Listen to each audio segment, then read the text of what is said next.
It's my obligation to share my story because when I was going through a really difficult time, feeling like I was maybe crazy and ungrateful, I did not know that what I was experiencing was so common.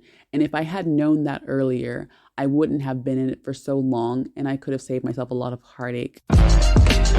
Talking to Strangers, travel stories that make life lessons by travelcakelife.com.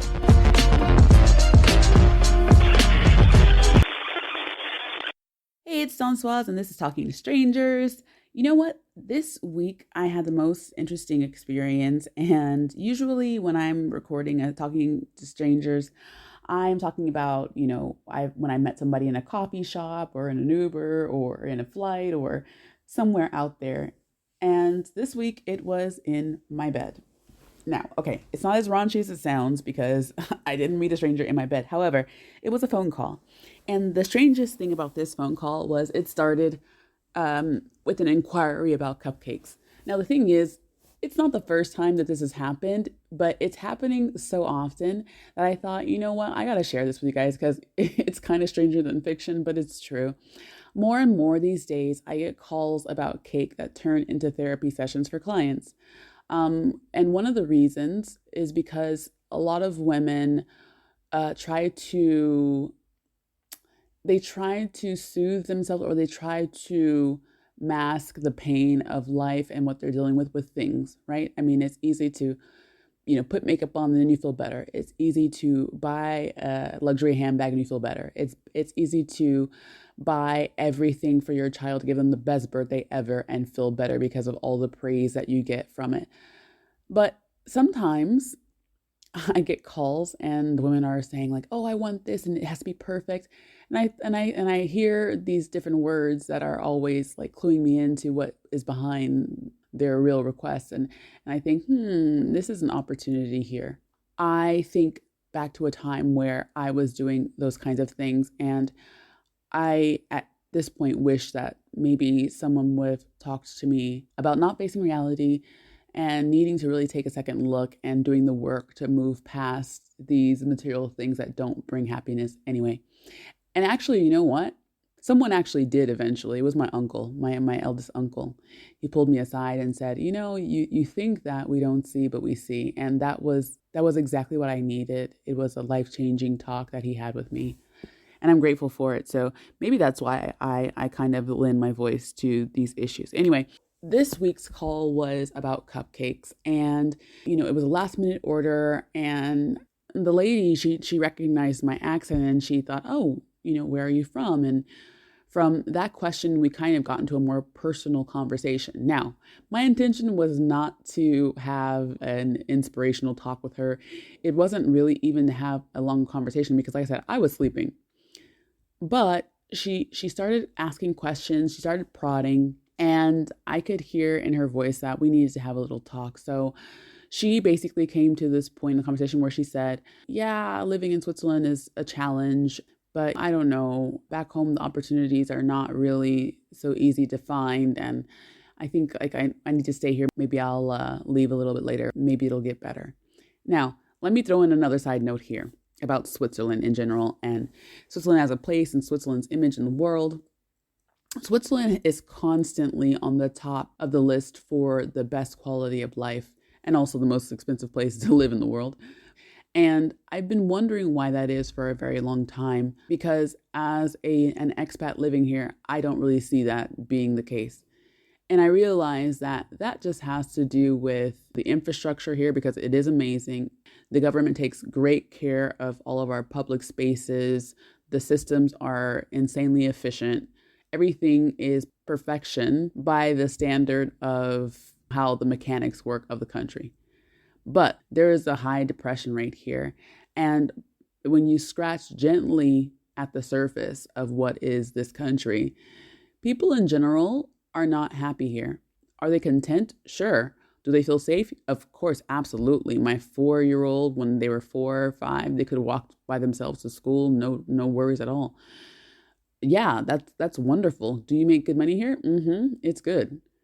But when it comes to the warm and fuzzy feeling of feeling at home, would you ever equate Switzerland with that?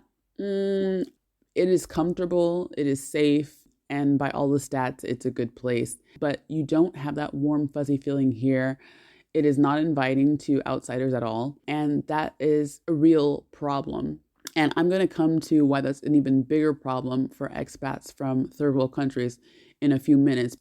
So anyway, we were talking about, living in Switzerland, and she was alluding to the fact that she doesn't particularly like it here, but she'll maybe move at a later date.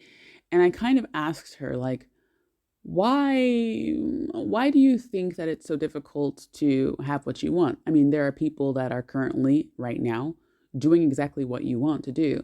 And even though it might not be a majority, if someone's doing it, that means it can be done. So why do you refuse to do something that clearly would make you happy?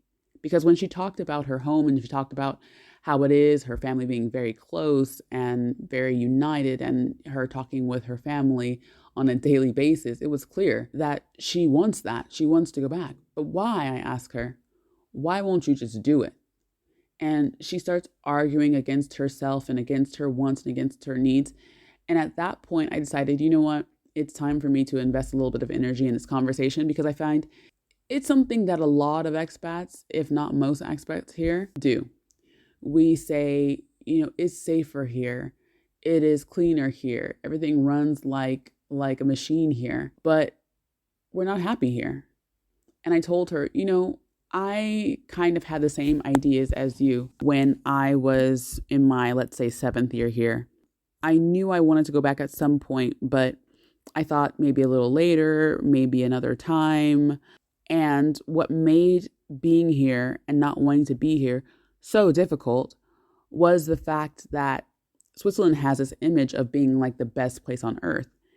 And when I would talk to other people about living here, they wouldn't understand why I would possibly be unhappy in such a perfect country. And that made me feel like I was a little bit crazy, to be honest. It made me feel like I'm being ungrateful. And then when I would talk to my family, I got that same impression that I must be crazy. I mean, Switzerland, come on. How could you not like it? How can you not love it, in fact? You are like in that dream place. And then when I would talk to my family in this country, it was the same thing. So everything around me said, you are crazy for not wanting to be here, even though I knew inside I was absolutely miserable. And so I just stayed and I tried everything to be happy here. I tried everything to be happy here. And it came to a point where I just couldn't take it anymore and I had to leave. So after I did that, I took some time away from Switzerland. I came to a place where I decided I have to be honest with myself. I have to be honest with myself and I have to speak the truth. And I cannot worry about what's going to happen as a result of that, because at the end of the day, I have to live in my shoes. And if I'm not happy in my shoes, then I'm going to be living a miserable life in general. So I committed to that. And when I committed to that, I also started opening up to other women and people in general about my experience in Switzerland. Not really going for getting any kind of response from them, but just being honest, And from that, I discovered a whole world that I didn't know existed.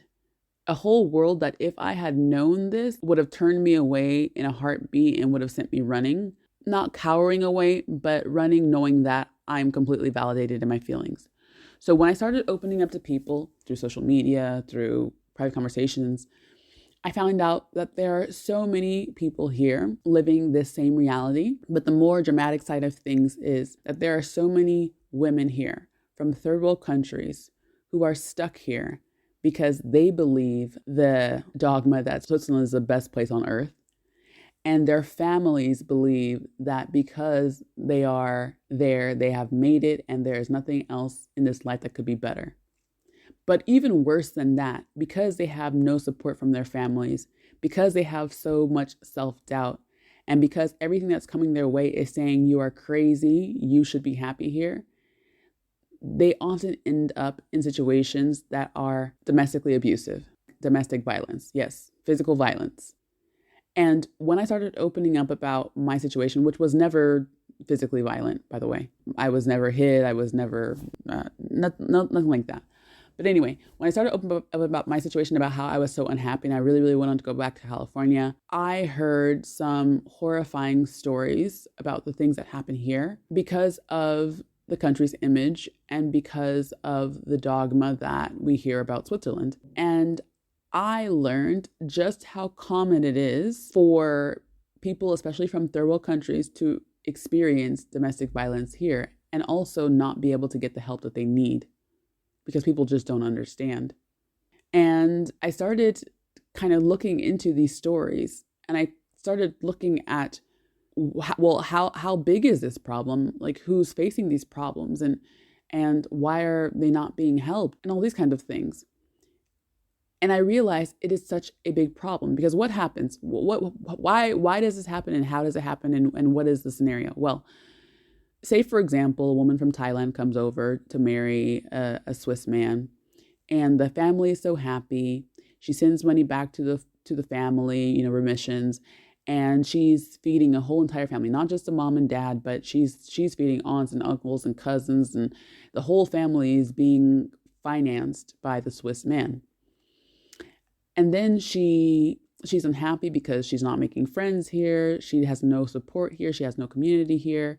And the people that she has, they're here, but not necessarily the friends that she would have at home. And so she's here and she's lonely and she's not supported, and her ambitions, whatever they are definitely not supported. So she says, I'm not happy. I want to go home.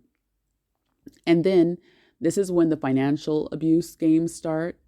And the man starts saying, well, you can have this little bit, you can have that little bit, but we're not doing as much as we used to, right?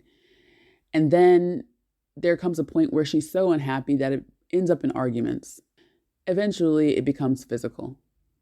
And eventually, the man has the idea that this is a solution to these nagging problems. And then the woman eventually gets so tired that she goes to the family and says, I can't take it anymore. I want out. And the family says, are you crazy? You're feeding our whole entire family. You should be grateful that you have such a good man that would feed your whole family and that would finance your life. And you're in Switzerland, so just suck it up, deal with it. And that's where the woman finds herself between a rock and a hard place. And so this is an extreme situation that is not so uncommon, but it all starts with being honest with yourself and being true to yourself, knowing what you want and fighting for it. And I'm not saying that it would be easy for that woman to just get up and go and follow her dreams and go live her life. But at the end of the day, there comes a point where you say, I can't take it anymore. I have to find a solution. And by any means necessary, I will find that solution.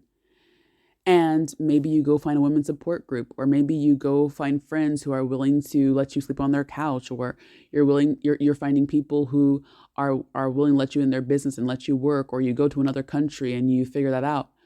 But the thing is, oftentimes these women come to a point where they just can't take it anymore, and they go off and they find solutions. And it's not easy.